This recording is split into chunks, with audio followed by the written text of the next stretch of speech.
నాకెంతో నచ్చింది మృదుల. ఫల్గుణ్కి సరైన జోడి. కానీ వీళ్ళిద్దరూ విడిపోయారు. కలపగలమంటావా? డౌటే. ఎందుకంటే వాళ్ళు సీనియర్స్.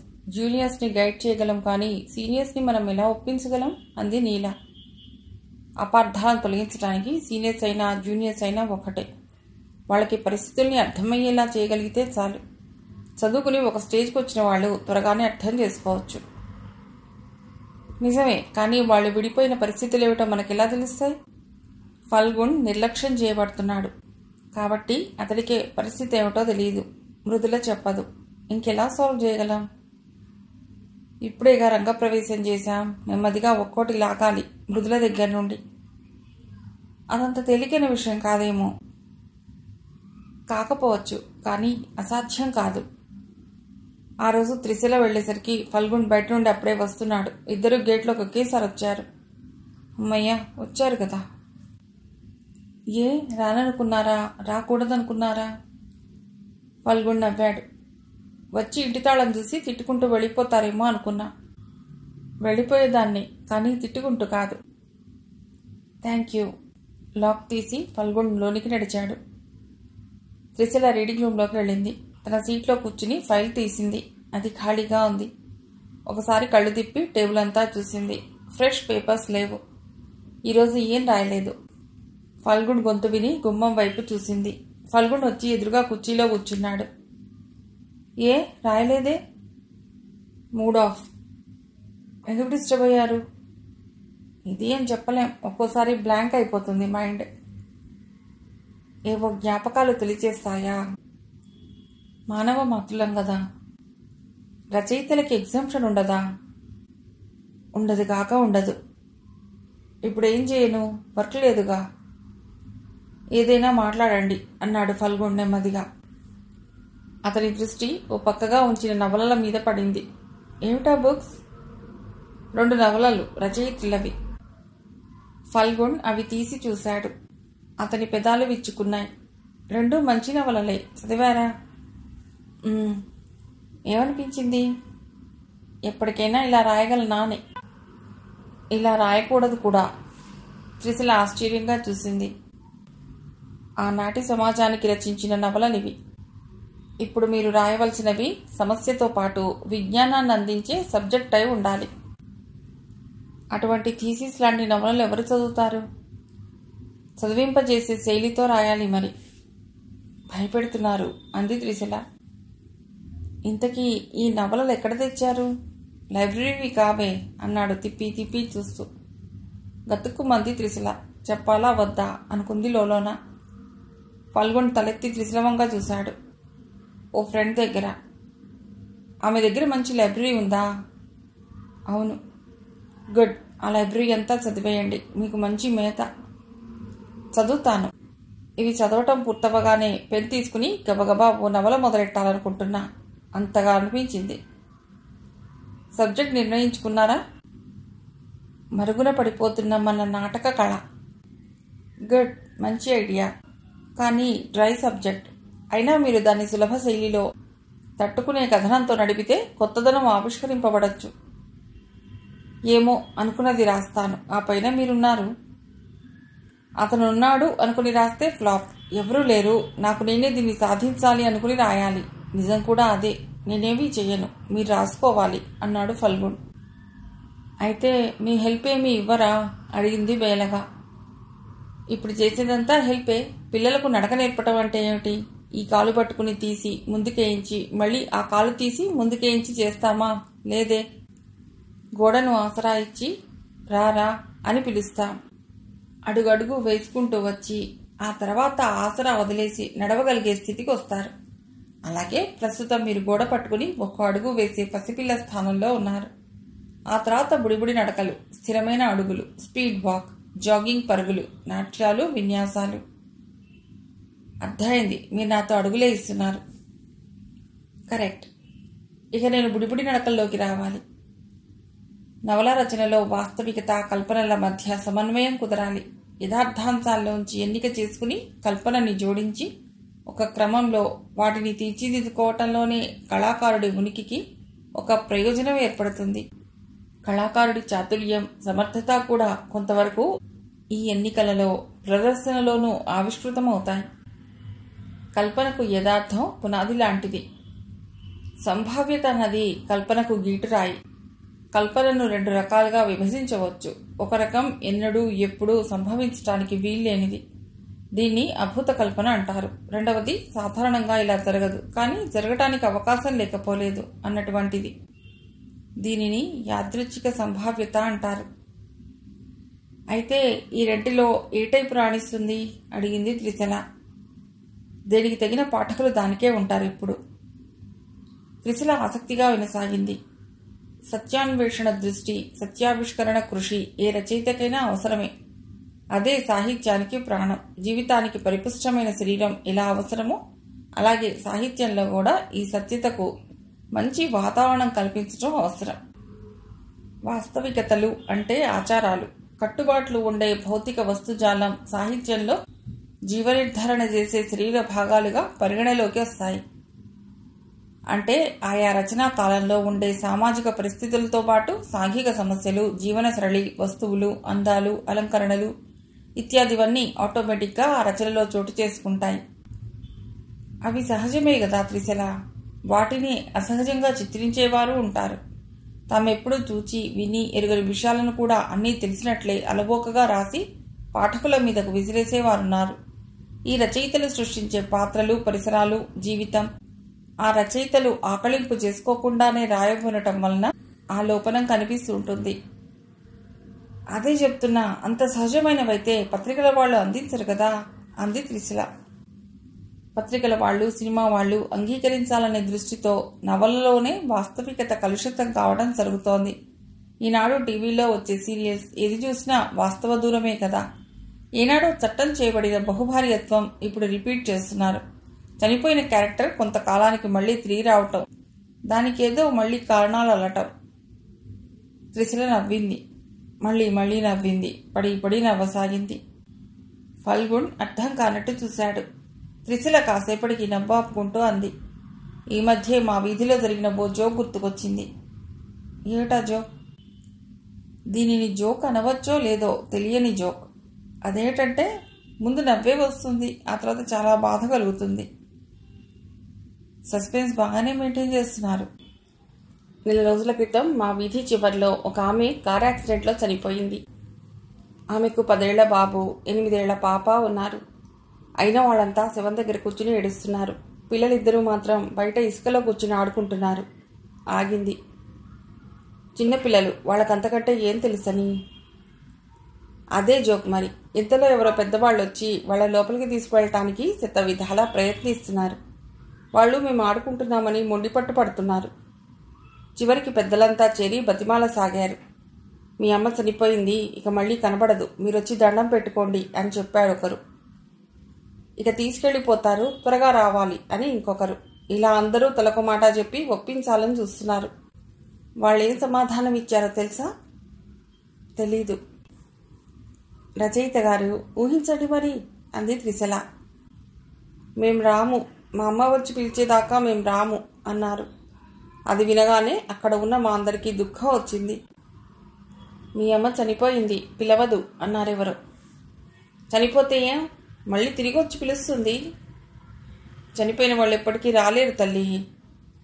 వస్తుంది, తప్పకుండా వస్తుంది. మరి టీవీలో చనిపోయినాక తీసుకెళ్లి తగలెట్టి పూజలు చేసినాక కొన్నాళ్లకొచ్చి తన పిల్లలకు చక్కగా తలదువ్వి అన్నం పెట్టింది కదా, అలాగే మా మమ్మీ కూడా వస్తుంది. మీరు త్వరగా మమ్మీని తీసుకెళ్లి తగలబెట్టండి అంకుల్. వాళ్ళ సమాధానం విన్న అందరికీ మతిపోయింది.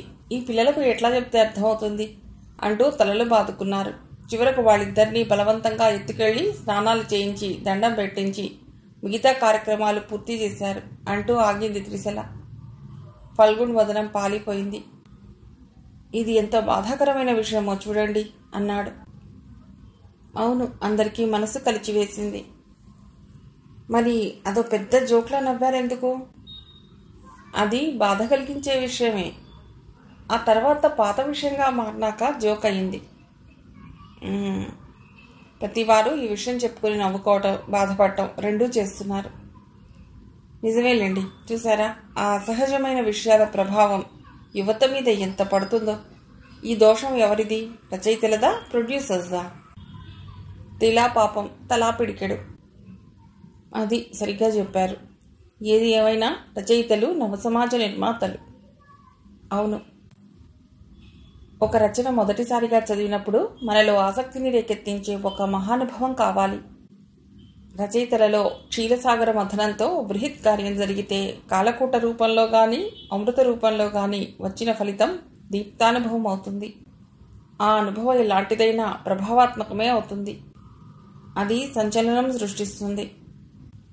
అప్పుడు వెల్లడించే సాహిత్యం కూడా చిరకాలం నిలిచిపోయే ప్రతిష్టను ఆర్జించుకుంటుంది. చలం రచనలన్నీ ప్రయోగాత్మకాలే. కుటుంబరావు గారు ఎనలిటికల్గా రాసి చదివింపజేస్తారు. చలం పాఠకుల్ని ఆలోచింపజేస్తే కుటుంబరావు గారు పాఠకుడి కోసం తనే ఆలోచించి పెట్టేవారు.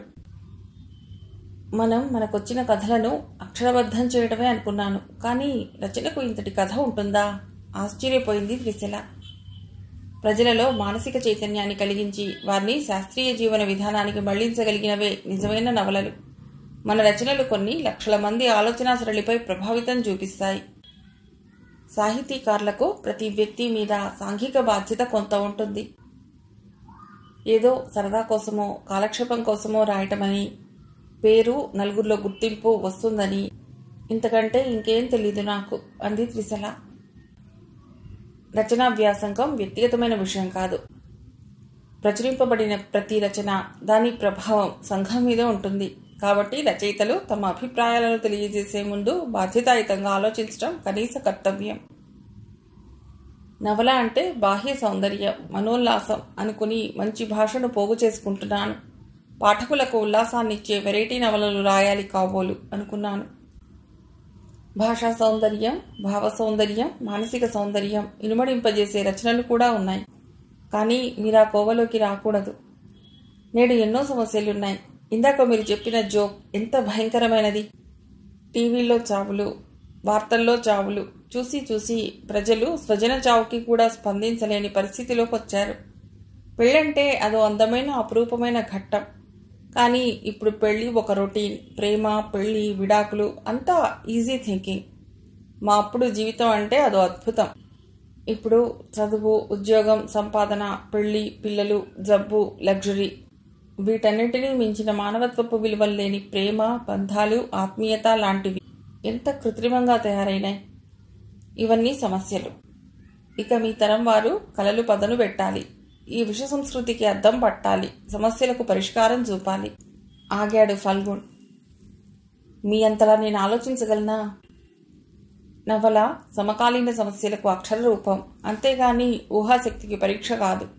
వాస్తవికతకు, శాస్త్రీయమైన ఆలోచనకు దగ్గరగా భావుకత ఉండాలనే విషయాన్ని కొద్దిమంది మాత్రమే గ్రహించగలరు. తెలుగు సాహిత్యంలో మొదటి కవయిత్రి ఎవరు సార్? తాళపాక తిమ్మక్క. ఆమె తాళపాక అన్నమాచార్యుని భార్య. ఆమె మంజరీ ద్విపదలో సుభద్రా కళ్యాణం ఎంతో మనోహరంగా రచించింది. ఇకపోతే రామాయణాన్ని తొలి తెలుగు ప్రబంధంగా వెలువరిచిన ఘనత అతుకూరి మొల్ల. అందుకే ఆ రామాయణం మొల్ల రామాయణంగా పేరుగాంచింది. అందులో ఆమె అక్కడక్కడ తన కవితాత్మను ప్రదర్శించింది. రాజులు కాంతియందు, రతిరాజులు రూపమందు, వాహిని రాజులు దానమందు, మృగరాజులు విక్రమకేళియందు, కవిరాజులు పద్యమందున లాంటి పద్యాలు ఆనాటి మహాకవుల్ని సైతం మెప్పించింది. ఆమె శ్రీకృష్ణదేవరాయల కాలం నాటిది.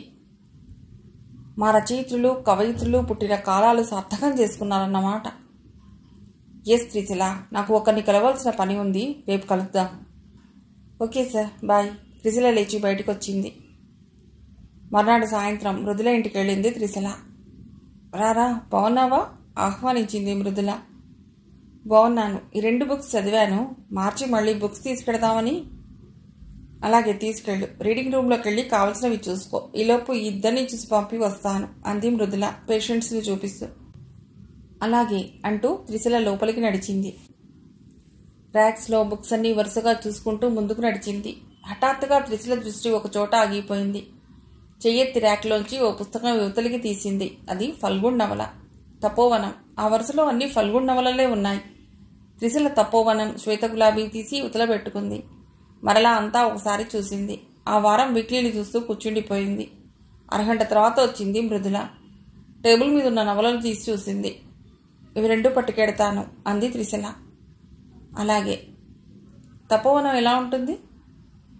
తినబోతు రుచి కావాలా? తినబోతున్నాం కాబట్టి ముందుగా తెలుసుకుందాం అనిపిస్తుంది. ఆ నవల మంచి నవలే. జీవితం ఒక తపస్సు లాంటిది. ఏమాత్రం చిన్న అవాంతరం వచ్చినా భగ్నమవుతుంది. ఆటంకాలు అధిగమించి తపస్సు కొనసాగిస్తే జీవితం పండుతుంది అంటాడు ఫల్గుణ్ అంది మృదుల. త్రిశల ఆశ్చర్యంగా చూసింది. ఆ నవలలో అతడు చెప్పిన సారాంశం అది అంది మృదుల. ఎంత బాగా చెప్పాడు. జీవితమే ఓ తపస్సు. రచన వేరు, వ్యక్తిత్వం వేరు. రచయిత ఆచరించి చెప్తాడా, చెప్పింది ఆచరిస్తాడా అని ప్రశ్నించుకుంటే రెండూ కాదు, అతడి కలల ప్రపంచాన్ని మన ముందు ఆవిష్కరిస్తాడు అనిపిస్తుంది నాకు. మీకు ఫల్గుణ్ తెలుసా? సూటిగా అడిగింది త్రిశల. మృదుల మాట మార్చింది. మోహనవంశీ చదివారుగా, ఎలా ఫీల్ అయ్యారు? చాలా బాగుంది. ఒక జమీందారు బిడ్డ డ్రైవర్తో వెళ్ళిపోయి బతుకును ఎన్ని కష్టాల్లో పడేసుకుందో మనసును చాలా కలిచేసింది. అవును, అన్ని కష్టాలొచ్చినా అనుభవించిందే కానీ ఆత్మాభిమానం వదులుకుని తండ్రి దగ్గరకు తిరిగి రాలేదు. చివరకు ఆమె ఆచూకీ తెలుసుకుని వచ్చి తండ్రి తీసుకెడతాడు. మీకు పరిచయం ఉన్న రచయితలు, రచయిత్రులు ఎవరైనా ఉన్నారా? అడిగింది త్రిశల. ఎందుకలా అడిగారు? అంది మృదుల. నాకు కూడా పరిచయం చేస్తారేమోనని. ఎందుకు? రచయితలను చూడాలని, వారితో మాట్లాడాలంటే నాకు చాలా ఇష్టం. అది సహజమే. ఎవరైనా సజెస్ట్ చేయండి. మీరు ఏ సాహితీ సంస్థలోనన్నా మెంబర్ అవ్వండి. అక్కడికి ప్రసిద్ధులైన రచయితలు తరచూ వస్తూ ఉంటారు. అందరినీ చూడొచ్చు. అలా సంస్థలకు వెళ్ళటం, మీటింగ్లకు తిరగటం, అందులో పాలిటిక్స్ని ఎదుర్కోవటం, రచయితలందరితో కలిసిపోయి మాట్లాడటం, ఇవన్నీ నాకొద్దు. టైం వేస్ట్ పనులు. పైగా రైటింగ్ మీద కాన్సన్ట్రేషన్ నిలవదు. ఎవరైనా ప్రసిద్ధులైన ఒకరిద్దరిని పరిచయం చేసుకుంటే కొంచెం గైడెన్స్ దొరుకుతుందని ఆశ. అది నిజమేలే. నాకు ఫల్గుణ్ తెలుసు. అతడితో మాత్రం పరిచయం పెట్టుకోకు అంది సీరియస్గా. ఏ? అతడి రచనలంత మంచి అతడిలో లేదు. అలాగా? జీవితం, స్త్రీలు, మానవత్వం అంటూ రచనల్లో గుప్పిస్తాడు, కానీ అతడిలో ఆ నిజాయితీ కనిపించదు. ప్లీజ్, మీకు తెలిసిన ఫల్గుణ్ గురించి చెప్పరు? జస్ట్ రచయితలు ఏవి అనేది తెలుసుకుందామని. చెప్తాను, ఇంకెక్కడ అనకూడదు. అలాగే. రచయితలు అంటే ఎక్కడి నుంచో దిగిరారు మనుషులే. మగవాళ్ళలాగానే ప్రవర్తిస్తారు. అంటే ఏముంది? ఆడవాళ్ళని ట్రాప్ చేయటం మగవాడి నైజం. అందులోంచి రచయితల్ని తీసి యువతలు పెట్టనక్కర్లేదు. ఆదర్శాలు పాటించరన్నమాట. ఎస్, ఫల్గుణ్ కూడా అందుకు భిన్నమైన వాడు కాదు. ఏమైంది? నాకు తెలిసిన ఒక ఆమెకి నమ్మక ద్రోహం చేశాడు. My God. అతడు వయసులో 40కి దగ్గర. అందగాడే. ఎంతో మర్యాద ఉట్టిపడుతూ మాట్లాడతాడు. ఇంతెందుకు, మొదటి పరిచయంలోనే అతడిని ఎవరైనా అభిమానిస్తారు, స్నేహాన్ని కోరుకుంటారు. అతని భార్యకి జబ్బు చేసి చనిపోయింది. అయ్యో పాపం.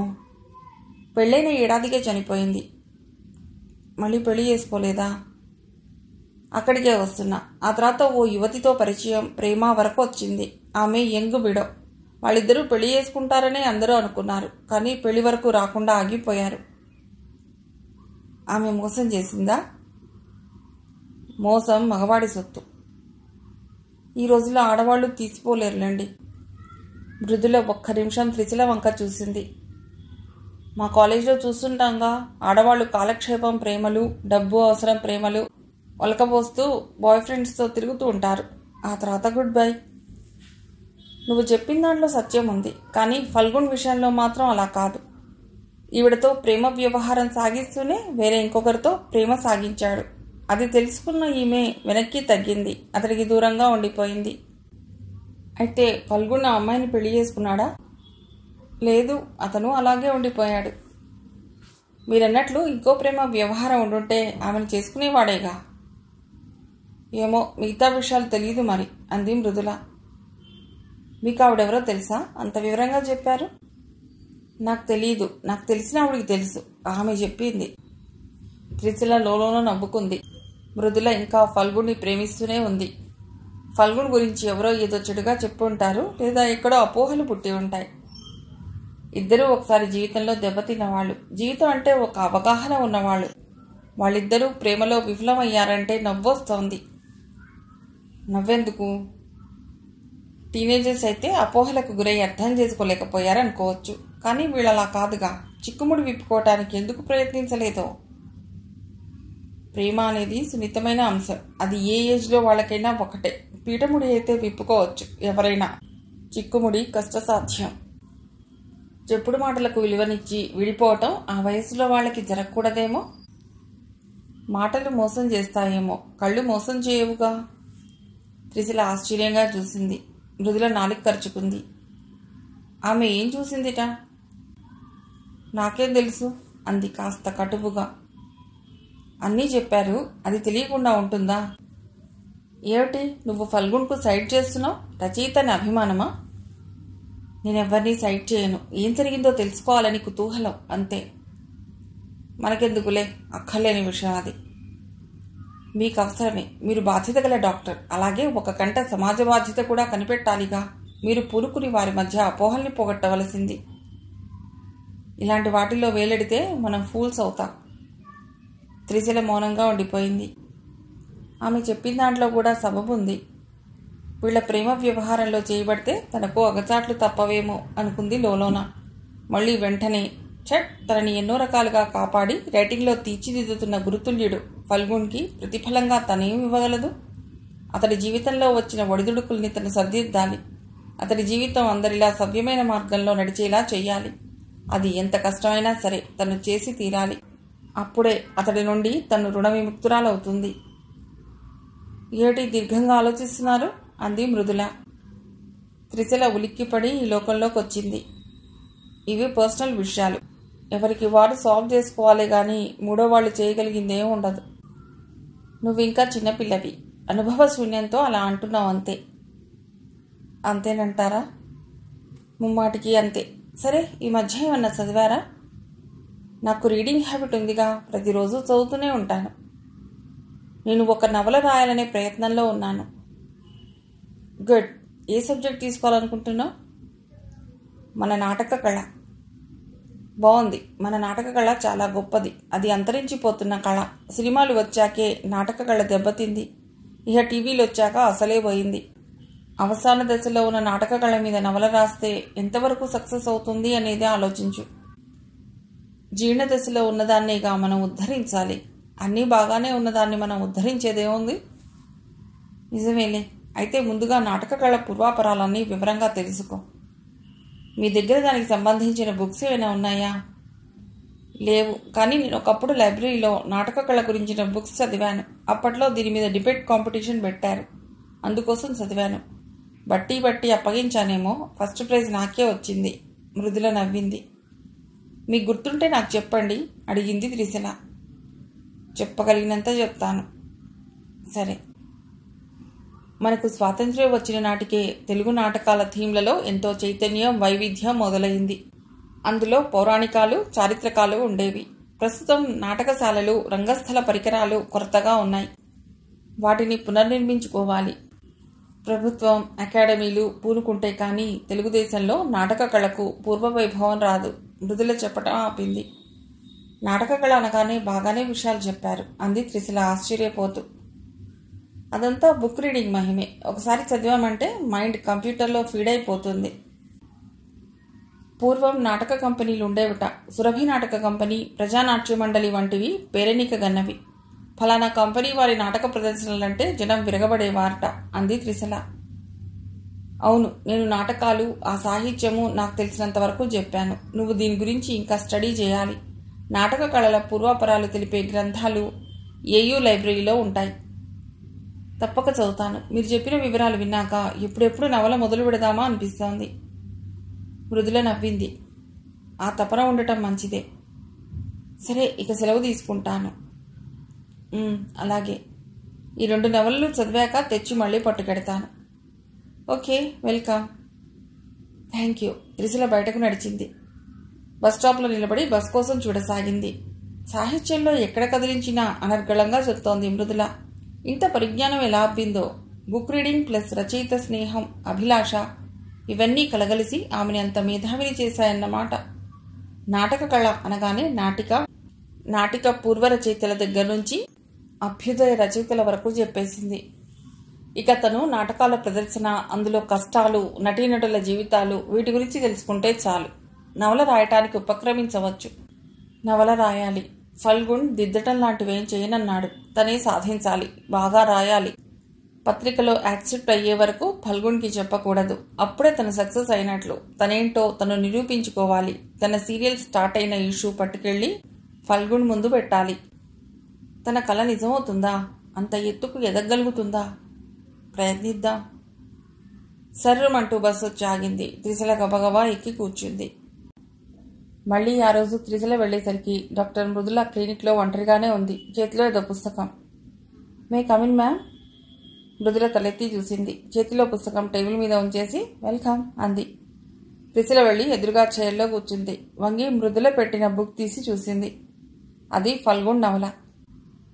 మేడం, ఫల్గుణ్ రచనలని అభిమానిస్తారు, అతన్ని మాత్రం హేట్ చేస్తున్నారు. ఎస్, ఆడవాళ్ల జీవితాలతో ఆడుకునే వాళ్ళెవరినైనా నేను క్షమించను. అసలు అతడు మీ ఫ్రెండ్కి చేసిన ద్రోహం ఏమిటి?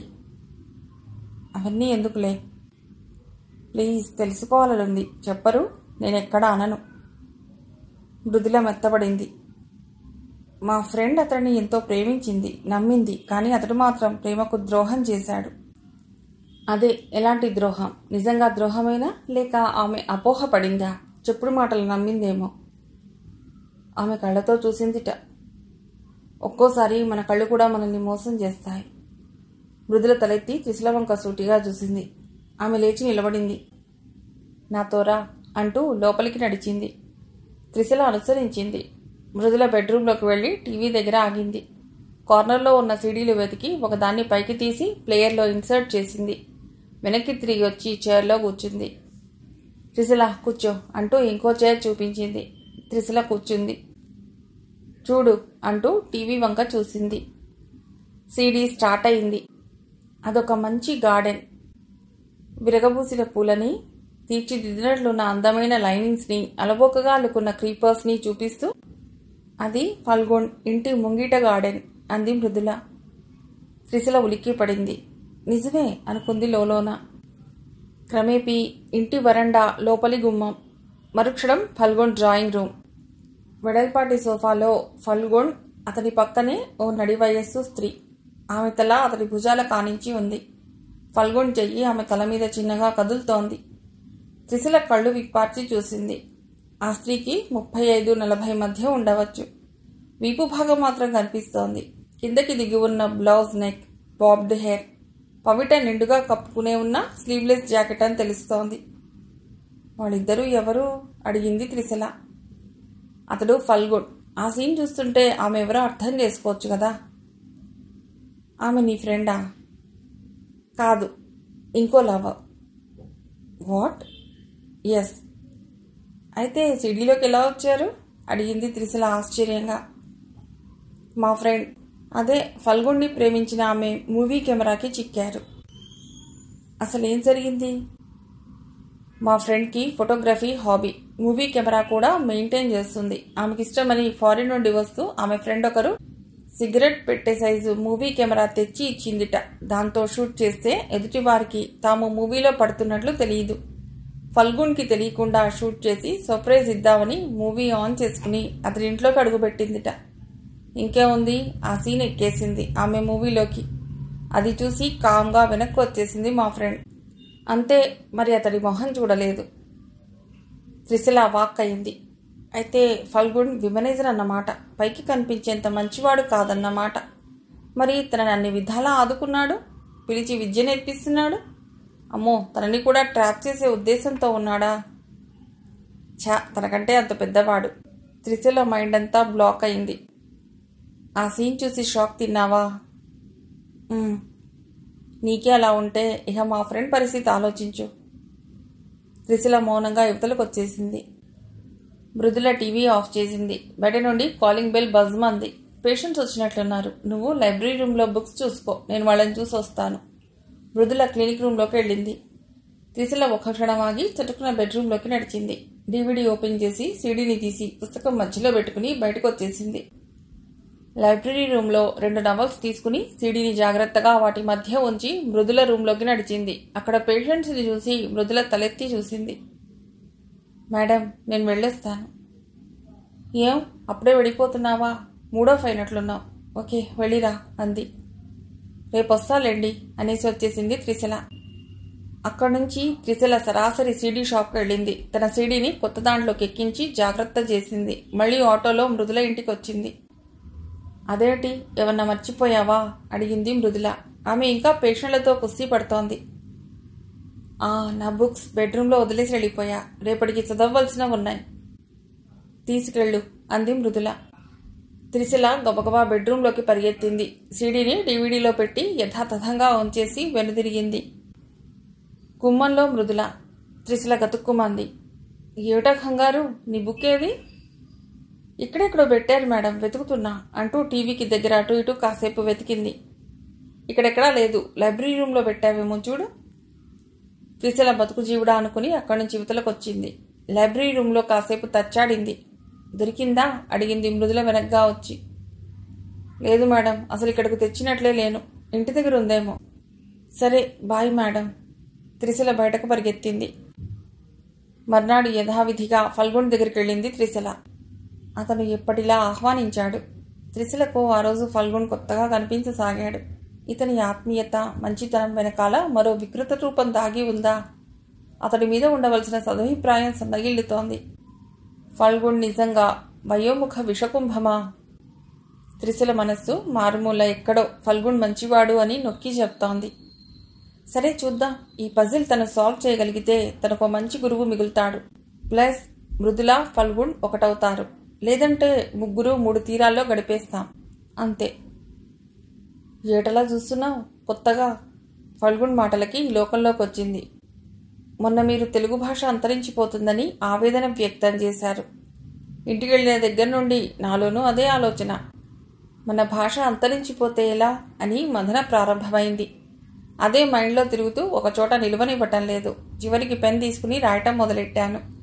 నా బాధంతా ఓ కవితా రూపంలో అక్షరాలు ఒలికాయి అంది త్రిశల. గుడ్. కవి, రచయిత అనేవారు తమ మెదళ్లను చిలికితే వచ్చేదే రచన అనే అమృతం. మీకు మదన ప్రారంభమైంది కాబట్టి ఇక కలం ఆగదు. పూర్వం పత్రికలు ఎలా ఉండేవి? అప్పట్లో పత్రికలు పాఠకులకు సౌకర్యవంతంగా ఉండేవి కాదు, చదివేవారికి ఇబ్బందికరంగా ఉండేవి. ముద్రణ పదానికి మధ్య ఎడం లేకుండా ఉండేది. కావలసినన్ని అక్షరాల దిమ్మలు లేక పా వా, సా నా, శాళ, జ్ఞావో అనే అక్షరాలకి భేదం ఉండేది కాదు. అందువల్ల ముద్రిత పత్రికలు బాగుండేవి కాదు. ఈ పరిస్థితి ఎలా మారింది? వావిళ్ల వెంకటశాస్త్రి గారు రంగప్రవేశం చేసినాక మారింది. అంటే ఆయనెవరు అడిగింది త్రిశల కుతూహలంగా. ఆయన గొప్ప సాహితీవేత్త, విద్వాంసుడు. ఆయన నేతృత్వంలో త్రిలింగ అనే మాసపత్రిక ప్రారంభించి ఆ సమస్యలన్నిటినీ సవరించారు. మంచి తెల్లని కాగితంతో ముద్రణ ప్రారంభించారు. పద్యాలు ముద్రించవలసి వచ్చినప్పుడు పాదానికి పంక్తి చొప్పున 4 పంక్తులు ఉపయోగించేవారు. అవి పాఠకులు చదవటానికి సౌకర్యంగా ఉండేవి.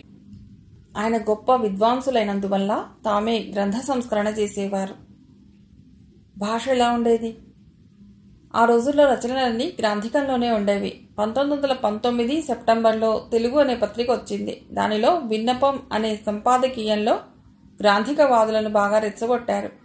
గిడుగువారు గ్రాంధికవాదులైన పండితులు వ్యవహారిక భాషలనే రచన చేయాలని, భాషా స్వరూపం ఎరుగని వారు వాడే భాష సలక్షణం కాదని నిరూపించారు. దాంతో పాండిత్యం ఉంటే కానీ రచనలు చేయటానికి దిగరాదని బెదిరే యువ రచయితలకు ధైర్యం వచ్చింది. ఆ పత్రిక ద్వారా వ్యావహారిక భాషోద్యమానికి ఎంతో కృషి చేశారు. అయితే ఆ పత్రిక నడిచింది సంవత్సర కాలమే. వావిళ్లవారి పుస్తకాలంటే పేరే. నా చిన్నతనంలో మా తాతగారింట్లో వావిళ్లవారి పంచాంగం అంటూ చదివేవారని గుర్తు అంది త్రిశల. అంతకు పూర్వం చేతుల్లో ఈమడని పెద్ద సైజులోనే పుస్తకాలుండేవి. వావిళ్లవారు డెమ్మీ, క్రౌన్, రాయల్ సైజులను మొదటిసారిగా పాఠకులకు అందించారు. దాంతో అంగళలో వావిళ్ల గారికి గిరాకీ బాగా ఉండేది. అలాగా. ముఖ్యంగా ఆంగ్లేయుల దుర్నీతిని ఎండగట్టే కొన్ని పత్రికలుండేవి. వాటి పేర్లేమిటి? కృష్ణపత్రిక, స్వరాజ్యం మొదలైనవి. అవును, ఆ పేర్లు మా అమ్మమ్మగారులు అనుకుంటుంటే విన్నాను. ఆ రోజుల్లో అన్ని రంగాల వాళ్ళకి ఒకటే ధ్యేయం, స్వాతంత్ర్య సముపార్జన. గొప్ప గొప్ప వారి కలంపోట్లు ఆంగ్లేయుల్ని గడగడలాడించాయి. మై గాడ్, మీకు సాహితీవేత్తల ఆటోబయోగ్రఫీలు కంఠోపాఠం అన్నమాట అంది త్రిశల ఆశ్చర్యంగా. ఫల్గుణ్ నవ్వాడు.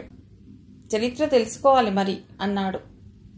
అవును, ఏదైనా దిగనే కూడదు, దిగితే అంతు చూడాలి. అంత పట్టుదల సాధన రావాలంటే అందరికీ సాధ్యమా? సాధన చేస్తే సాధ్యమే. అది సరే, వార మాస పత్రికల ప్రభంజనం ఎప్పుడు మొదలైంది? 1956లో ఆంధ్రప్రదేశ్ అవతరణ జరిగే నాటికి మన రాష్ట్రంలో 61 తెలుగు దినపత్రికలు, 57 వారపత్రికలు, 99 మాసపత్రికలు, 27 పక్షపత్రికలు, 2 బైవీక్లీ, 1 త్రైవీక్లీ ఉండేవి. 1966 నాటికి 15 దినపత్రికలు, 72 వారపత్రికలు, ఇతర పత్రికలు 215 ఉండేవి. మై గాడ్, అన్ని పత్రికలా? అవును, ఆ రోజుల్లో మీడియా పత్రికలొక్కటే, అందరూ చదవాలనే అభిలాషతో ఉండేవారు. ఇప్పుడు రీడర్స్ తగ్గిపోయారు. ఎందుకు రాయాలి, ఎవరి కోసం రాయాలనిపిస్తుంది. పరిస్థితి మారుతుందని ఆశిద్దాం. పూర్వం పత్రికల్లో ఏమేం ప్రచురించేవారు?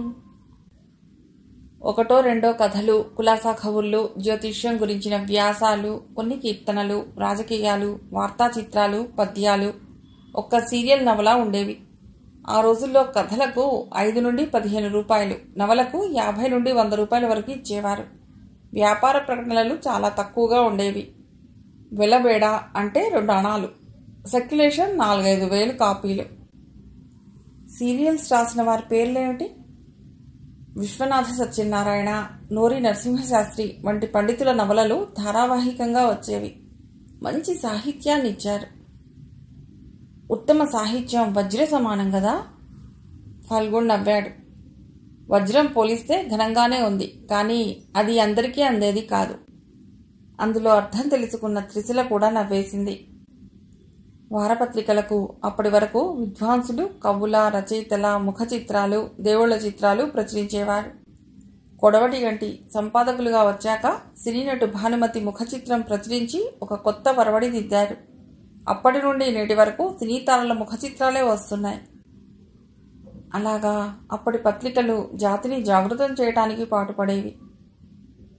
కథల్లోని స్త్రీల చిత్రాలు ప్రచురించవలసి వచ్చినప్పుడు ఆయా చిత్రకారులని పిలిచి ఎన్నో జాగ్రత్తలు చెప్పి ఎవరూ వేలెత్తి చూపని విధంగా బొమ్మలు గీయించేవారు. తక్కువ స్థాయి సాహిత్యం ప్రచురించడానికి ససేమిరా ఇష్టపడేవారు కాదు. అదొక అవమానంగా భావించేవారు. తమ పత్రికలోని శీర్షికలు ప్రజలను ఎంతవరకు చైతన్యపరుస్తున్నాయో గమనించేవారు. ఎవరు పడితే వారు సంపాదకులైపోయేవారు కాదు. సాహిత్య పరిజ్ఞానం, సామాజిక స్పృహ, ఎవరికీ తలవగ్గని తత్వం, ఇవన్నీ కలిస్తేనే సంపాదకులు. మంచి సాహిత్యాన్ని అందివ్వాలనే తపన, తమ ప్రతి సంచిక కాలక్షేపంగా చదివి పడేసేవిగా ఉండరాదనే ఆరాటం ఆనాటి సంపాదకులకు పుష్కలంగా ఉండేవి. ఇప్పట్లా ప్రకటనలు గుప్పించేవారు కాదు. పత్రికాధిపతులు స్వంత ఖర్చులతోనే పత్రికను ముద్రించేవారు. ఒక దానిని మించి మరొక పత్రిక ఆంగ్లేయుల దుర్నీతిని తెగనాడుతూ సంపాదకీయాలు, కథలు ప్రచురించేవి. అందువల్లే జాతికి అవసరమైన ఎన్నో మంచి పత్రికలు మూతబడ్డాయి. ఆంగ్లేయులు ఆయా పత్రికలు కాలగర్భంలో కలిసిపోయే వరకు నిద్రించేవారు కాదు. ఓ పక్క స్వాతంత్ర్యం కోసం బాపూజీ తన శైలిలో ఆంగ్లేయులతో పోరు సలుపుతుంటే, అప్పటి ప్రతి పత్రికా సంపాదకుడు ఆనాటి ప్రజలను స్వాతంత్ర్య సమరానికి సైనికుల్ని సన్నద్ధుల్ని చేసే సైనాధిపతుల్లా వాళ్లలో దేశభక్తిని, అకుంఠిత దీక్షతో స్వాతంత్రాన్ని సంపాదించుకునేలా చైతన్యపరిచేవారు. చేతిలో డబ్బున్నా లేకపోయినా భూములు, ఇల్లు అమ్మి పత్రికలు ప్రచురించేవారు ఆనాటి సంపాదకులు. ఒక్క క్షణం ఆగాడు ఫల్గుణ్. డబ్బు కోసం రకరకాల జిమ్మిక్కులు చేసి సర్క్యులేషన్ పెంచుకోవటం కోసం పాఠకుల్ని మభ్యపెడుతూ ఆకర్షించుకోవటం లాంటి ప్రచురణలుండేవి కావు. స్వాతంత్ర్య సంగ్రామంలో తమ సంపాదకీయంతో ఉద్యమానికి ఊపిరిపోసేవారు. ఆంగ్లేయులు విధించిన ఎన్నో శాసనాలు తమ పత్రికల్ని కాలగర్భంలో కలిసిపోయేలా చేస్తున్న చలించని ధీరులు. శాసనాలంటే ఎలా ఉండేవి? 1908 పత్రికా శాసనం, 1910 పత్రికా శాసనం, 1930 నాటికి ఆర్డినెన్స్లు ఉండేవి. అంటే 1910 చట్టం అంటే ఒక పత్రికను నడపాలంటే అందుకు గాను కొంత సొమ్మును ప్రభుత్వానికి సెక్యూరిటీ పేర జమ చేయాలని, బ్రిటిష్ ప్రభుత్వానికి అభ్యంతరకరమైన వార్తలు ప్రచురించిన పత్రికాధిపతులకు జైలు శిక్ష పట్టడంతో పాటు అపరాధ రుసుము కూడా చెల్లించవలసి వస్తుందని ప్రభుత్వం ఆజ్ఞలు జారీ చేసింది. అలా జైలు శిక్ష అనుభవించిన వారిలో బాలగంగాధర్ తిలక్, గాడిచెర్ల హరిసర్వోత్తమరావు గారు ఉన్నారు. అయినా జన్మభూమిని ఆంగ్లేయుల చెర నుండి విడిపించటానికి కంకణం కట్టుకున్న నాటి నిజమైన నిజాయితీ గల పత్రికాధిపతులు, సంపాదకులు వెనక్కి తగ్గలేదు. ఆంగ్లేయుల దుర్నీతిని తమ కలం బలంతో చీల్చి చెండాటం మానలేదు. పర్యవసానంగా ఎన్నెన్నో పత్రికలు మూతబడ్డాయి. ఒక్క మద్రాస్ ప్రాంతంలోనే 22 పత్రికలు కనిపించకుండా పోయాయంటే ఆంగ్లేయులు విధించిన చట్టం ఆనాటి పత్రికల్ని ఆర్థికంగా ఎంత కుంగదీసిందో అర్థం అవుతుంది. కత్తి కంటే బలమైనది కలం అంటే ఇదేనేమో అంది త్రిశల. Yes, correct. 1930 ఆర్డినెన్స్లు మరింత కష్టమైనవి. బ్రిటిష్ ప్రభుత్వాన్ని సమర్థిస్తూ రాసే పత్రికలకు మాత్రమే సహకరించటం, లేకపోతే ఆయా పత్రికల్లో ప్రకటనలు ఇవ్వటం నేరమని ఆజ్ఞలు జారీ చేయటం లాంటి చర్యల వల్ల కాస్తో కూస్తో మిగిలిన పత్రికలు కూడా అంధకారంలోకి వెళ్ళిపోయాయి. ఆ సమయంలో కొందరు సంపాదకులు సైక్లోస్టైల్ ద్వారా కానీ చేతిరాత ద్వారా రహస్యంగా ముద్రించో జనంలోకి విప్లవ భావాలు తీసుకెళ్లేవారు. స్వాతంత్ర్య సముపార్జనలో పత్రికల పాత్ర ఇంత ఉందని మాలాంటి వారికి తెలియదు అంది త్రిశల. మాకు తెలీదు. మా జనరేషన్ వాళ్ళు అన్నీ తెలుసుకోవాలని చరిత్ర చదవటమే వినటమే చేసేవాళ్ళం. కానీ మీ జనరేషన్లో అది లేదు. అన్నీ టేక్ ఇట్ ఈజీయే. ఏం జరిగిందో అక్కర్లేదు, ఏం జరగబోతుందో ఆసక్తి లేదు. ప్రస్తుతంలో ఆనందించుకుని సంస్కృతిని మరిచిపోయి గంతులేసుకుని డాన్సులు చేసుకుని పిజ్జాలు బర్గర్లు తింటూ గడిపేస్తున్నారు. నిజమే. త్రిశల సిగ్గుపడుతున్నట్లు తలవంచుకుంది. మిమ్మల్ని కించపరచాలని కాదు నా ఉద్దేశం. కనీసం మీలాంటి వారైనా కలంతో ఈ సమాజంలో కుళ్ళుని చీల్చి చెండాడాలని, పారిపోతున్న సంస్కృతిని పట్టి నిలబెట్టి పాలాభిషేకం చేయాలని నా కోరిక. ఫల్గుణ్ గారు, నా సాయశక్తిలా ప్రయత్నిస్తాను అంది దృఢంగా. That is right. మీరు నూరిపోసే ఈ సాహిత్య అమృతాన్ని గ్రోలి జీర్ణించుకుని నా కళాన్ని పంచామృతంలో ముంచి పరిగెత్తిస్తాను ఆవేశంగా అంది త్రిశల. ఫల్గుణ్ తలూపాడు. ప్రజలను చేరే ఏ మీడియా అయినా, అది సినిమా కావచ్చు, ఏ సాహిత్య ప్రక్రియ అయినా కావచ్చు, మంచి వైపు, ఆదర్శ భావాల వైపు, మన సంస్కృతి సాంప్రదాయాలకు మరింత వన్నెలు చేకూర్చే ఆశావాహ దృక్పథం వైపు తీసుకెళ్లాలి. పాఠకుల బలహీనతల్ని సొమ్ము చేసుకోవాలని ఆనాడెవ్వరూ ప్రయత్నించేవారు కాదు. పౌరుల్ని అన్ని రకాలుగా జాగృతం చేయటానికి ఉండేది. సమాజం అంటే గౌరవం ఉండేది, దేశభక్తి ఉండేది. వారు అశ్లీల సాహిత్యపు పునాదులపై మలిన భవంతులు నిర్మించుకోలేదు. కొందరు ఆంగ్ల సాహిత్యాన్ని టన్నుల కొద్దీ తెలుగులోకి దిగుమతి చేసే సాహిత్యంలోని తెలుగుదనాన్ని సుదూర తీరాలకు తరిమివేశారు. ఇహ ఇప్పుడు ఆ శకం ముగిసింది. తెలుగు చదివేవారే కరువొచ్చిన రోజుల్లో ఉన్నాం. తెలుగు భాష ఇంకెంత పతనావస్థలోకి వెళ్లనుందో. ఫల్గుణ్ కంఠంలో బాధా వీచికలు. మీలాంటి పెద్ద రచయితలు పూనుకోవాలి అంది త్రిశల. తెలుగు బోధనా భాషగా పెట్టాలి. తెలుగు చదివిన వారికే ఉద్యోగాలు ఇవ్వాలి. ముఖ్యంగా స్త్రీలు, పిల్లలకు చిన్నతనం నుండి పద్యాలు, పాటలు నేర్పటం, తెలుగులోనే మాట్లాడటం, రీడింగ్ అలవాటు చేయటం చేయాలి. నిజమే. ఆ రోజులు దగ్గరలోనే ఉన్నాయని ఆశిద్దాం. ఇంతకీ ఆంధ్రమణి పత్రిక గురించి మీరేం చెప్పలేదు. ఆ పత్రిక ఒకప్పుడు గొప్ప సర్క్యులేషన్ ఉన్న పత్రిక అనేవారు. చెప్తాను. ఆంగ్లేయులు తెలుగు పత్రికల్ని కాలరాస్తున్న కాలంలో, అంటే 1930 ఆర్డినెన్స్ సమయంలో శ్రీ గోపాలయ్య గారు ఆంధ్రమణి వీక్లీని ప్రారంభించారు. ఇంగ్లీష్ వారి కుయుక్తులతో అప్పటికే ఎన్నో పత్రికలు మూతపడుతున్న సమయంలో ఆంధ్రమణిని స్థాపించడం సాటి భారతీయులకు గొప్ప ఆశ్చర్యము, ఆనందము కలిగించాయి. ఆర్డినెన్స్ ప్రకారం ఆంగ్లేయులకి వ్యతిరేకంగా ఏమీ రాయకూడదని, పత్రిక స్థాపించడానికి ధరావత్ సొమ్ము వాళ్లకు కట్టాలని చెప్పారు. అప్పుడు గోపాలయ్య గారు పొలాలమ్మి పత్రిక నడిపించసాగారు. బ్రిటిష్ వారికి జడిసి పత్రికలో ఎవ్వరూ ప్రకటనలు ఇచ్చేవారు కాదు. ఆంగ్లేయులు ఊహించినట్లు వారికి మద్దతు పలకలేదు. ఆంధ్రమణిలో వారి తుపాకీ గుళ్లకి బలైన సమరయోధుల గురించి రాసేవారు. 1930 చివర్లో ధన ప్రభావం, జమీన్ రైతు, శాంతి సంగ్రామంతో పాటు రసపుత్ర విజయం, రోషనారా, జేవున్నీసా, ముందడుగు, మీ భూమి మొదలగు నాటకాల్ని వాటితో పాటు ఆంధ్రమణిని కూడా నిషేధించింది. అయినా గోపాలయ్య గారు అధైర్యపడలేదు. భారతదేశంలో ఏ మూల ఆంగ్లేయులు దుర్నీతికి పాల్పడినా కలాన్ని కత్తిలా ఉపయోగించి చీల్చి చెండాడాడు. పత్రిక రహస్యంగా కొందరు ఔత్సాహికుల ద్వారా వచ్చాయి, అంతే రహస్యంగా ప్రజల చేతుల్లోకి వెళ్లేది. స్త్రీలు పిల్లలే ఆంధ్రమణిని ప్రజల్లోకి పంపిణీ చేసేవారు. అంటే అప్పటి ధైర్య సాహసాలు దినదిన ప్రవర్ధమానమై ఆంధ్రుల్ని స్వాతంత్ర భావాలతో ఊహించేది. మీరు చెప్పేవి వింటుంటే ఒళ్ళు జలదరిస్తోంది అంది త్రిశల. గాంధీ గారు గోపాలయ్య గారిని పిలిచి ప్రశంసించారు. జాతిని జాగృతం చేస్తున్న ఆంధ్రమణి ధగధగలాడుతూ కలకాలం ముందుకు సాగాలి. తెల్లవాళ్ళు వాళ్ళు ఉంటారు, రేపు పోతారు. అయినా జాతిని జాగృతం చేసే ఆంధ్రమణి చిరంజీవిలా ప్రకాశించాలి అన్నారట. ఫెంటాస్టిక్ అంది త్రిశల. 1947లో ఆంగ్లేయులు నిష్క్రమించారు. అజ్ఞాతంలో ఉన్న ఆంధ్రమణి వెలుగులోకొచ్చింది. స్వాతంత్ర సమర యోధుల గురించి స్వేచ్ఛగా ప్రకటించింది. అమ్మకాలు పుంజుకున్నాయి. అప్పటికి మిగిలి ఉన్న గొప్ప పత్రికల సరసన ఆంధ్రమణి చేరింది. ఉత్తమ సాహిత్యాన్ని అందించింది. గోపాలయ్య గారి సాహితీ సేవలకు మెచ్చి 1957 సంవత్సరంలో సచ్చీల సంపాదక శిరోమణి బిరుదుతో గౌరవించి సన్మానించారు. ఆంధ్రమణికి ఇంత ఘనచరిత్ర ఉందన్నమాట. ఇన్ని వివరాలు విశేషాలు ఆనాటి పత్రిక గురించి చెప్పారంటే యూఆర్ గ్రేట్ అంది త్రిశల. ఫల్గుణ్ నవ్వాడు. అందుకో ముఖ్య కారణం ఉంది అన్నాడు. ఏమిటది? ఆంధ్రమణి సంపాదకులు గోపాలయ్య గారు మా తాతగారు. అవునా, సొంత తాతగారేనా? ఆహా, మా తండ్రి గారి తండ్రి. గొప్ప ట్విస్ట్ ఇచ్చారు. ఎంతైనా నవలాకారులు కదా, అంతటి సంపాదకుల మనుమలు కాబట్టే ఇంత పెద్ద రచయిత కాగలిగారు. జీన్స్ వస్తాయనుకోండి.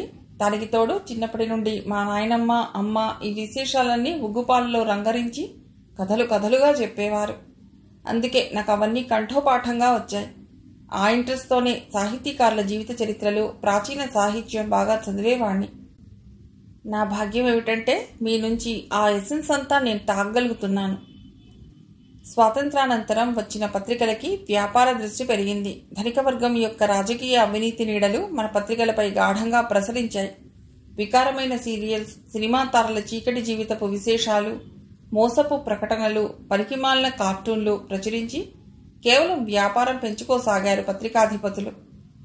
1950 తర్వాత పత్రికల్లో రచనలు ఎక్కువయ్యాయి. ముఖ్యంగా నవలలుగా డిటెక్టివ్ సాహిత్యాన్ని, కేవలం కాలక్షేపం నవలలని విమర్శించేవారు. కానీ అవి మెదడుకు పదులు పెట్టిన నవలలు, ఐక్యూ పెంచే నవలలు. అసభ్య శృంగారం, అక్రమ సంబంధాలు మొదలైనవి అప్పటి నవలల్లో ఉన్నా అవి కేవలం దుష్టపాత్రలకు ఆపాదించి తద్వారా పాఠకులకు వాటి పట్ల అసహన భావం కలిగించేవారు. 1960 నుండి వచ్చిన నవలల దృక్పథం మారింది. రచయిత్రుల శకం ఆరంభమైంది. స్త్రీ రచనలు విరివిగా అమ్ముడుపోయేవి. వారు నైతిక విలువలకు ప్రాధాన్యతనిస్తూ రాసేవారు. పాఠకులు వాటిని విపరీతంగా ఆదరించారు. అది ఎంత దూరం వెళ్ళిందంటే అసలు మగ పేరు పత్రికల్లో కనిపించేది కాదు. రచయితలు కూడా భార్య పేరుతోనే పంపుకోవలసిన పరిస్థితి వచ్చేసింది. లేదా స్త్రీ పేరుని కలం పేరుగా పెట్టుకున్నారు. అటువంటి పరిణామంతో సాగింది. అలా ఎంతకాలం ఆ ప్రభంజనం ఉన్నది?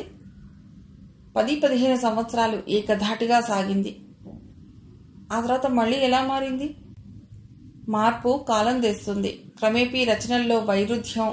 మంచి రచనలు ఎవరు చేసినా ఆడా మగ తేడా చూడకుండా ప్రచురింపబడేవి. అప్పుడే మంచి గుర్తింపులోకి రాగలిగారు. Thank God. ఈ రోజుకి సమావేశం ముగిద్దాం. నాకు బయట కొంచెం పని ఉంది లేచాడు ఫల్గుణ్. త్రిశల కూడా సెలవు తీసుకుని బయటకు వచ్చింది. ఆ రోజు త్రిశల ఫల్గుణ్ ఇంటికి వచ్చింది. క్రితం రోజు మిగిలిన వర్క్ మొదలుపెట్టింది. అరగంట తర్వాత ఫల్గుణ్ అక్కడికి వచ్చాడు. త్రిశల, మీ పని కానివ్వండి, నేను బయటకు వెళ్ళొస్తాను. 1 గంట పడుతుంది. Okay sir. ఫల్గుణ్ వెళ్ళిపోయాడు. త్రిశల రాయసాగింది. 10 నిమిషాలు గడిచాయి. డ్రాయింగ్ రూమ్లో ఫోన్ రింగుమంటోంది. త్రిశల లేచి వెళ్ళింది. అది సెల్ రింగ్. దగ్గరకు వెళ్ళి చూసింది. ఫల్గుణ్ సెల్ మర్చిపోయి వెళ్ళాడన్నమాట. చటుక్కున సెల్ తీసుకుని బటన్ నొక్కింది. హలో, నేను పత్రికా ఆఫీస్ నుంచి మాట్లాడుతున్నా. ఫల్గుణ్ గారు కావాలి. అవతలి గొంతు. ఫల్గుణ్ గారు సెల్ మర్చిపోయి బయటకు వెళ్ళిపోయారు. నేను వారి అసిస్టెంట్ని. ఏమన్నా చెప్పమంటారా? ఎంతసేపట్లో వస్తారు? 1 గంట పడుతుంది. ఓకే, 1 గంట తర్వాత చేస్తాలేండి. త్రిశల ఫోన్ ఆఫ్ చేసింది. ఒక్క నిమిషం తర్వాత త్రిశల ఒక నిర్ణయానికి వచ్చి తీసుకుంది. హాయ్ మృదుల, ఎలా ఉన్నావు? SMS ఇచ్చింది త్రిశల. ఎవరు నువ్వు? సమాధానం వచ్చింది. నీ గుండెని అడుగు. అర్థమైంది. నువ్వు ఇంకా నా గుండెలో ఉన్నావు అనుకుంటున్నావా? లేననుకుంటే అది నీ భ్రమే. కాదు, పచ్చి నిజం. ఓకే, నన్నెందుకు నీ గుండెలో నుండి తరిమేశావో చెప్పు. చెప్తే ఏం చేస్తావు? అసలు విషయం నాకు తెలియాలి. నా వల్ల జరిగిన పొరపాటు ఉంటే సరిదిద్దుకుంటాను. అది ఇన్ని రోజుల గుర్తొచ్చిందా? నీకదీ లేదుగా.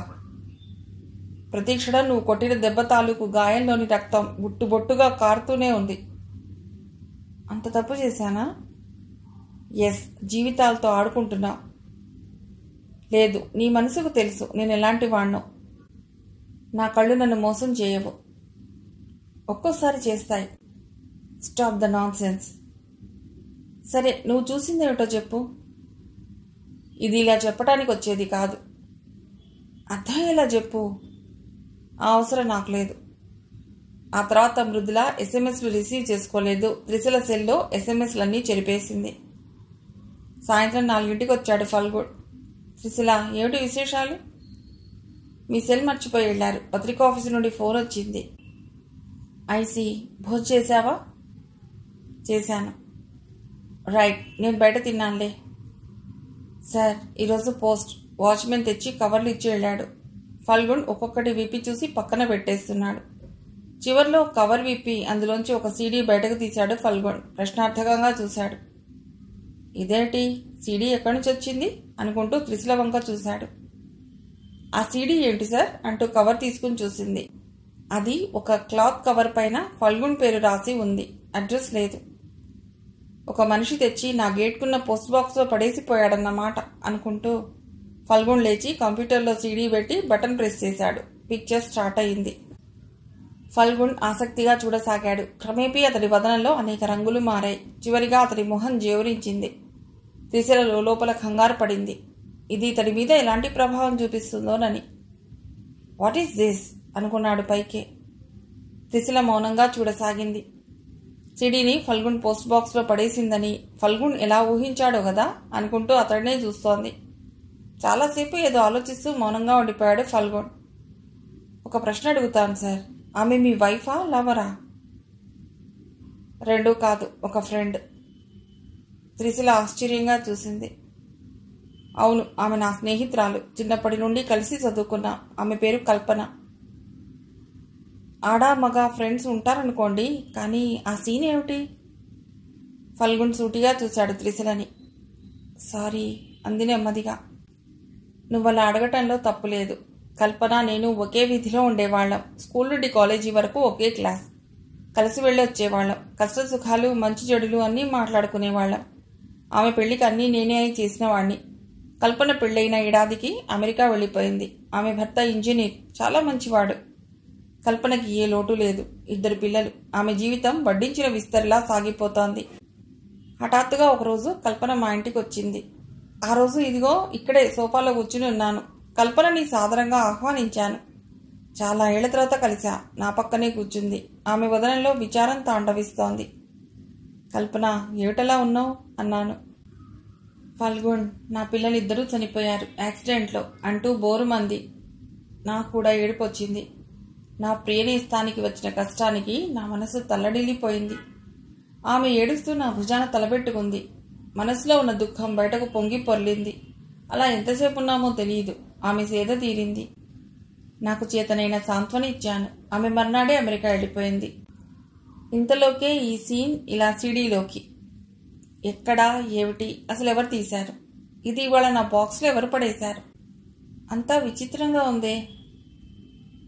కథంతా విన్న త్రిశలకి మతిపోయింది. వారిద్దరి పవిత్ర స్నేహం మంచి ప్రేమికులను విడదీసిందన్నమాట. ఇప్పుడు నాకు అనిపిస్తుంది, మీ మృదుల ఈ సీడీని చూసి అపార్థం చేసుకుని ఉండవచ్చుగా అంది త్రిశల. ఫల్గున్ ఉలిక్కిపడ్డాడు. చాలాసేపు ఏదో ఆలోచిస్తూ ఉండిపోయాడు. త్రిశల, నువ్వంటే గుర్తుకొస్తోంది. కల్పన వచ్చి వెళ్ళాక కొద్ది రోజులకే మా మధ్య అగాధం ఏర్పడింది. అలాంటి సందేహం ఉంటే నిలదీసి అడగాలి. మనసులో పెట్టుకుని ఆమె బాధపడి మిమ్మల్ని బాధపెట్టి జీవితాన్ని అయోమయం చేసుకున్నట్లయింది కదూ. నీలాగా ఆమె ఆలోచించలేకపోయింది అన్నాడు బాధగా ఫల్గుణ్. కాదులేండి, ఒడ్డున కూర్చుని చెప్పే కబుర్లకి నీళ్లలో ఉన్నవాళ్ళకి తేడా ఉంటుంది కదా. అఫ్కోర్స్. ఇప్పుడు ఆమెను కలుసుకోవడానికి ప్రయత్నిస్తేను? నా ప్రయత్న లోపం లేదు. ఆమె అర్థం చేసుకోకపోతే నేనేం చేయను? ఓకే, మిమ్మల్ని బాధ పెట్టాను, క్షమించండి. ఇందులో నువ్వు పెట్టిన బాధే ఉంది. నీతో చెప్పుకున్నందుకు నా మనసుకు కొంత రిలీఫ్ దొరికింది. సార్, ఇటువంటిదేదో మృదుల గారు చూసి ఉంటే ఆమెకు క్లారిఫై చేయవలసిన అవసరం ఉంది కదా. ఉంది, కానీ ఎలా? ఆలోచించండి. ఇక నేను బయలుదేరుతాను. ఓకే. త్రిశల బ్యాగ్ తీసుకుని బయటకు నడిచింది.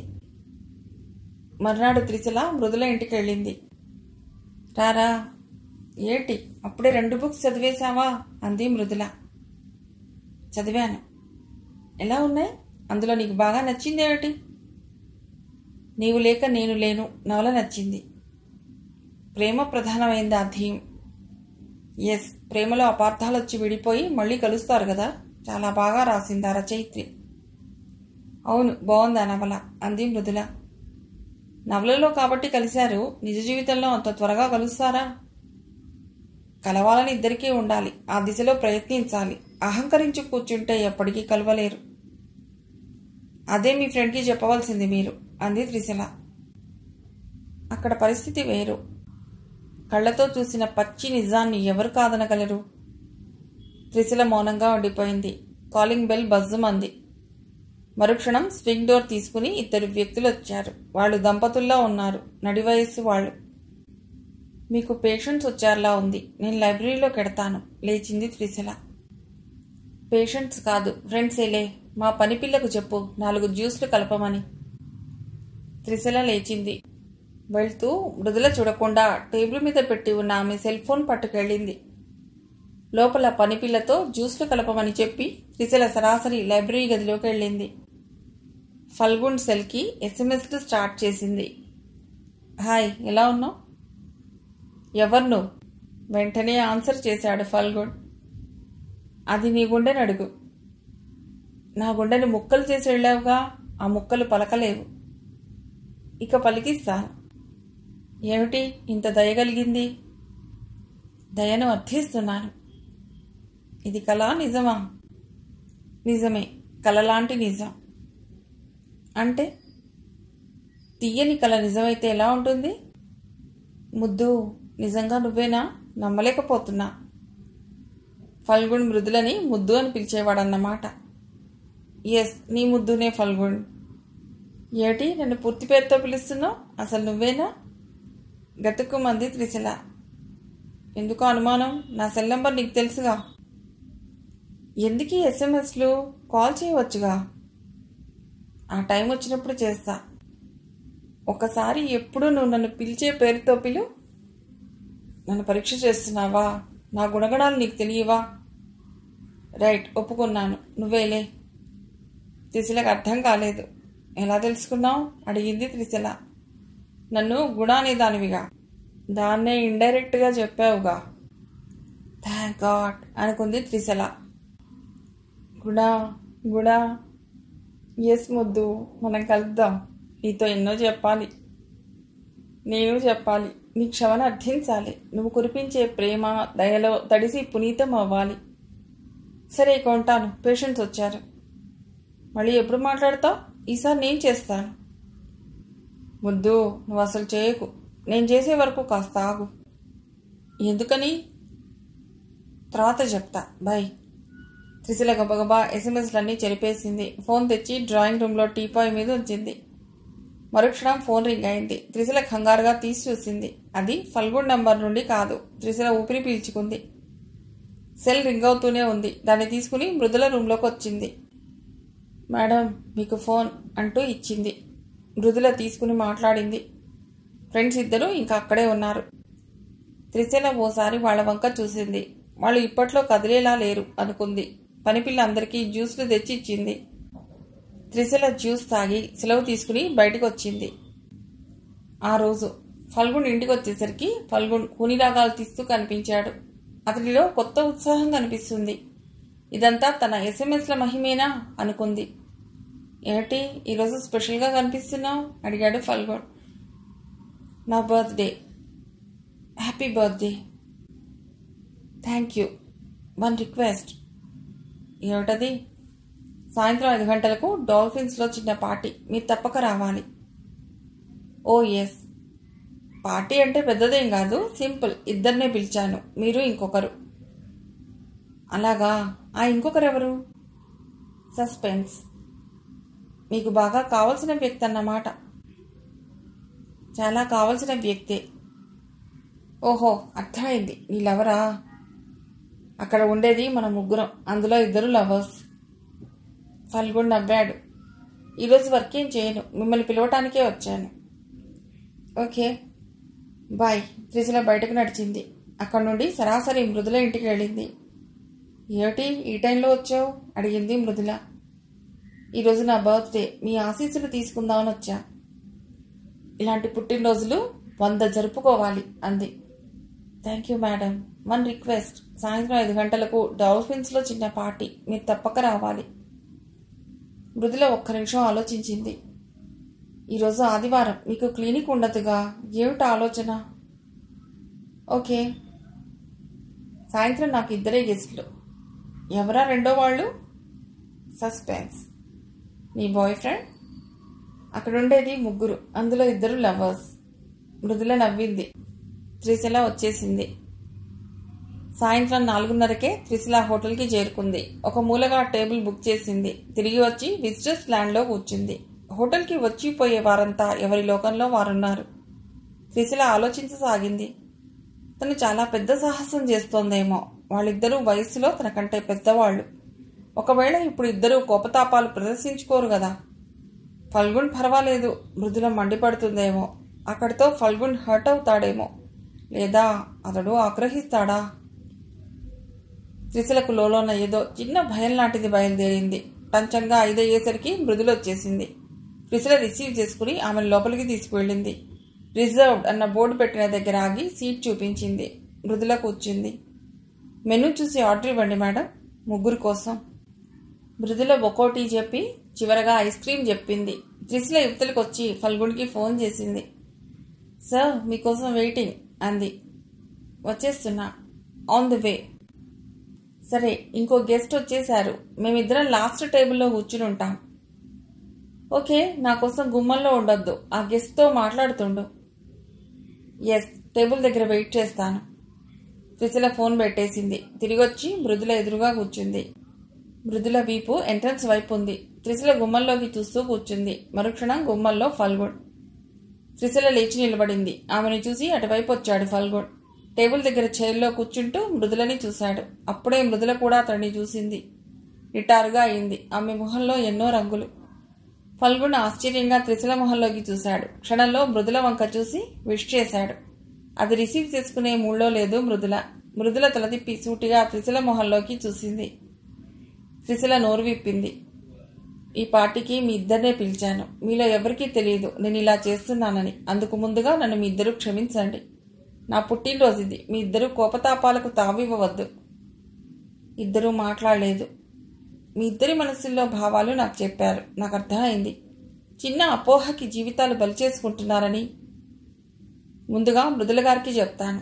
ఆ రోజు మీరు ఫల్గుణ్ గారింట్లో షూట్ చేసిన ఆ సీన్ వల్ల మీ మనసు బాధపడింది. ఆ సీన్కి అర్థం ఫల్గుణ్ గారి నుండి సేకరించాను. ఆయన చెప్పింది 100% కరెక్టేనని తెలుసుకున్నాకే ఈ సాహసం చేశాను. మృదుల ఏదో అనబోయింది. ఆగండి, ఎవరూ ఏమీ మాట్లాడవద్దు. నేను చెప్పడం పూర్తయ్యాక మాట్లాడండి. ఒక్క నిమిషం ఊపిరి తీసుకుని వదిలింది. ఫల్గుణ్ గారికి చిన్నప్పటి నుండి ఓ మంచి ఫ్రెండ్ ఉంది. ఆమె పేరు కల్పన. కల్పన అనే ఫ్రెండ్ ఉందని, అమెరికాలో ఉంటుందని మీకు కూడా చెప్పారటగా. అయితే ఆమెను ఎప్పుడూ చూడలేదు మీరు, కరెక్టేనా అడిగింది. మృదుల తలూపింది అవునన్నట్లు. త్రిశల మళ్ళీ మాట్లాడసాగింది. కల్పన ఫోటోలు చూశారు మీరు. అవి ఇండియాలో ఉన్నప్పుడు దిగినవి, ట్రెడిషనల్గా ఉన్నవి. ఫారిన్ వెళ్ళాక ఆమె వేషభాషల్లో మార్పులు. పైగా మీరు చూసింది ఆమె వీపు భాగాన్నే కానీ మొహం కనిపించడం లేదు సీడీలో. అందుకని మీరు కల్పనని గుర్తించలేకపోయారు. అయితే మాత్రం అదేం సీను? కల్పన తనకు మంచి ఫ్రెండ్ అని చెప్పినప్పుడు నేను మనస్ఫూర్తిగా వారి స్నేహాన్ని అభినందించాను. కానీ ఆగండి, కల్పన ఇండియా వచ్చింది, ఫల్గుని ఇంటికి వచ్చింది. చిన్ననాటి మిత్రుని చూడగానే దుఃఖం కట్టలు తెంచుకుంది. ఎందుకో తెలుసా? ఆమె తన పిల్లలిద్దరినీ యాక్సిడెంట్లో పోగొట్టుకుంది. తల అతడి భుజం మీద పెట్టుకుని ఏడ్చి బరువు దించుకుంది. అదే లెవెల్లో ఫల్గున్ కూడా ఆమెను ఓదార్చాడు. ఇదంతా ఫల్గున్ నాకు చెప్పారు. అది నిజమో కాదోనని నేను కల్పన వాళ్ళ తల్లిదండ్రులతో మాట్లాడి తెలుసుకున్నాను. కల్పనకి ఫోన్ చేసి మాట్లాడిన తర్వాత మిమ్మల్ని కలిపే ప్రయత్నం చేశాను. కల్పన చాలా బాధపడింది. ఇదంతా జరిగిందని తెలిసి తను వెంటనే ఇండియాకు వచ్చి మీతో మాట్లాడతానంది. నేనే ఆగమని, అవసరమైతే చెప్తానని ఆమెకు చెప్పాను. త్రిశల గబగబా చెప్పి ఆగింది. మృదుల కొయ్యబొమ్మలా ఉండిపోయింది. మీ దగ్గర సీడీ చూశాక ఆ సీడీని పట్టుకెళ్ళి వేరే దాంట్లో ఎక్కించి తెచ్చి మళ్ళీ డీవీడీలో పెట్టాను ఆ రోజు. మృదుల తెల్లబోయి చూసింది. బుక్స్ మర్చిపోయానని అబద్ధం ఆడాను మీతో. మృదుల తల ఊపింది. ఆ సీడీని పట్టుకెళ్ళి ఫల్గున్ గారి పోస్ట్ బాక్స్లో వేశాను. అది చూసి ఫల్గున్ ఆశ్చర్యపోయారు. ఫల్గున్ త్రిశల వంక ఆశ్చర్యంగా చూశాడు. ఎస్, ఆ సీడీని మీ బాక్స్లో వేసింది నేనే. మృదుల తల వంచుకుంది. నేను ఇంకో పని చేశాను, మీ ఇద్దరూ క్షమించాలి. ఫల్గున్ గారి ఫోన్ నుండి మీకు, మీ ఫోన్ నుండి ఫల్గున్ గారికి ఎస్ఎంఎస్లు పంపించాను. ఇద్దరూ త్రిశల వంక చూశారు. వారి చూపుల్లో ప్రశంసల జల్లు. అందులో తడిసిపోతూ త్రిశల లేచి నిలబడింది. ఈరోజు నా బర్త్డే కాదు, అందుకే నేను వెళ్ళిపోతున్నా. మీ ఇద్దరూ ఎన్నో మాట్లాడుకుంటూ ఇవన్నీ తినేసి బాగా ఎంజాయ్ చేయండి. బాయ్. కథ సుఖాంతం.